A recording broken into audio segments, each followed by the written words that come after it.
حضرت علی رضی اللہ تعالیٰ عنہ نے ایک شاگرد سے فرمایا کہ میں تمہیں اپنا اور اپنی بیوی فاطمہ کا، جو حضور پاک صلی اللہ تعالیٰ علیہ وآلہ وسلم کی صاحبزادی اور سب گھر والوں میں زیادہ لاڈلی تھیں، قصہ نہ سناؤں؟ انہوں نے عرض کیا، ضرور سنائیں۔ فرمایا، وہ خود چکی پیستی تھی جس سے ہاتھوں میں گٹے پڑ گئے تھے، اور خود ہی پانی بھر کر لاتی تھی جس سے سینے پر رسی کے نشان پڑ گئے تھے، خود ہی جھاڑو دیتی تھی جس کی وجہ سے کپڑے میلے رہتے تھے۔ ایک مرتبہ حضور پاک صلی اللہ علیہ وآلہ وسلم کی خدمت میں کچھ لونڈی غلام آئے۔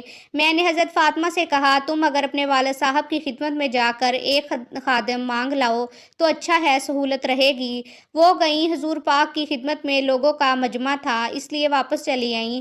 حضور پاک دوسرے دن خود تشریف لائے اور فرمایا، تم کل کس کام کو آئی تھی؟ وہ چپ ہو گئیں، شرم کی وجہ سے بول بھی نہ سکیں۔ میں نے عرض کیا، حضور پاک، چکی سے ہاتھ میں نشان پڑ گئے، مشکیزہ بھرنے کی وجہ سے سینے پر بھی نشان پڑ گیا ہے، جھاڑو دینے کی وجہ سے کپڑے میلے رہتے ہیں۔ کل آپ کے پاس کچھ لونڈی غلام آئے تھے، اس لیے میں نے ان سے کہا، ایک خادم اگر مانگ لائیں تو ان مشقتوں سے جان چھوٹ جائے گی۔ حضور پاک نے فرمایا، فاطمہ، اللہ سے ڈرتی رہو اور اس کے فرض ادا کرتی رہو، اور گھر کے کام کرتی رہو، اور جب سونے کے لیے لیٹو تو 33 بار سبحان اللہ، 33 بار الحمد